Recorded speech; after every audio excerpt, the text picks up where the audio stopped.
memang dalam Islam itu ada istilah perdukunan? Tentu tidak ada, ya. Kalau yang dimaksud dengan hanya bentuk pengobatan, apakah dalam praktek pengobatan menggunakan cara-cara yang diizinkan syariat ataukah tidak, ya. Jadi apakah pengobatan yang mereka lakukan betul-betul ada izin, ada dalil daripada Al-Quran dan Sunnah Rasulullah SAW yang sahih atau tidak? Atau justru mereka mereka-reka dan membuat-buat?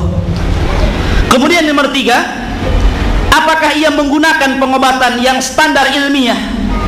Artinya memang cara pengobatan ini menurut penelitian, seperti umpamanya habbatus sauda, setelah diteliti memang standar ilmiah dia mampu mengobati ini dan lain sebagainya. Tapi apakah dengan hanya kemudian tadi seperti yang dikatakan Ustaz Abu Fairuz, dengan ludah saja dimasukkan ke air?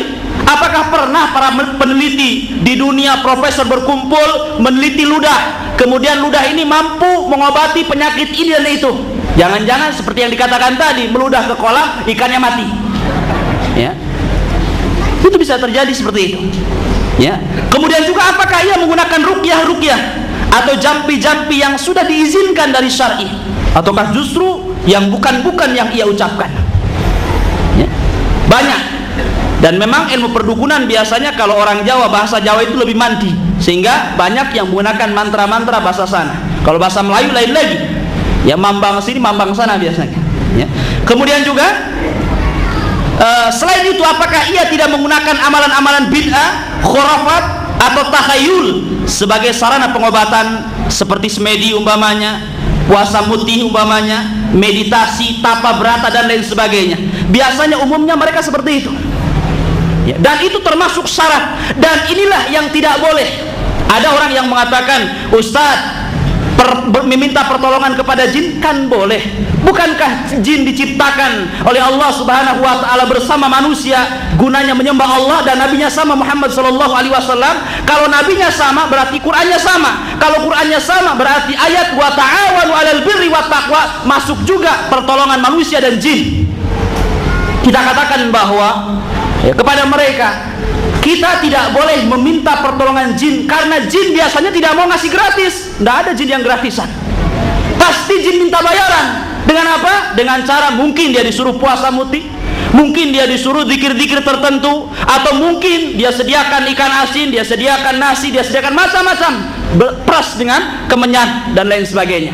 Itulah salah satu bentuk penyembahannya. Lah syarat inilah yang menjadikan kemudian dukun haram didatangi, karena mereka adalah para penyembah jin, setan dan iblis, ya. Oleh karena itulah, apalagi seperti puasa mutih, tahu Pak, puasa mutih putih-putih semua, ya. Nasi putih, air putih, garam putih, tahu putih, tidak ada tempe putih, ya. Semuanya putih. Kemudian mereka istilahkan dengan puasa mutih, ya. Maka kita katakan bahwa ketika seseorang melaksanakan sebuah ibadah, kemudian menentukan dengan ketentuan tertentu dan tidak tercatat ketentuannya dalam Al-Quran dan Sunnah Nabi SAW, maka tidak syak lagi ibadah ini pasti tertolak. Man amila amalan laisa alaihi amruna fahuwa radd, ya. Kemudian juga yang keenam, perlu dipertanyakan pula, apakah ia mendapatkan kepandaian itu dengan cara ilmiah, ataukah lewat mimpi, wangsit, ataupun dengan cara-cara yang gaib. Karena biasanya mereka, Pak, sebelum mempraktekkan perdukunannya, mereka cari-cari tempat yang angker, paling angker kalau bisa, kuburan paling keramat. Mereka berhari-hari tawaf di situ, i'tikaf di situ, kemudian mereka bertapa meditasi, seolah-olah di situ mereka meminta sesuatu. Lah di setelah kesempatan jin menyesatkan Bani Adam, dia datang memberikan wangsit, kamu harus datangi di sana ada keris, datang ke sana. Kemudian betul ada kerisnya, besoknya langsung buka praktek perdukunan, ya. Maka yang demikian itu diharamkan dalam Islam, apapun bentuknya. Kalau sudah menyelisih Islam, maka bukan daripada Islam.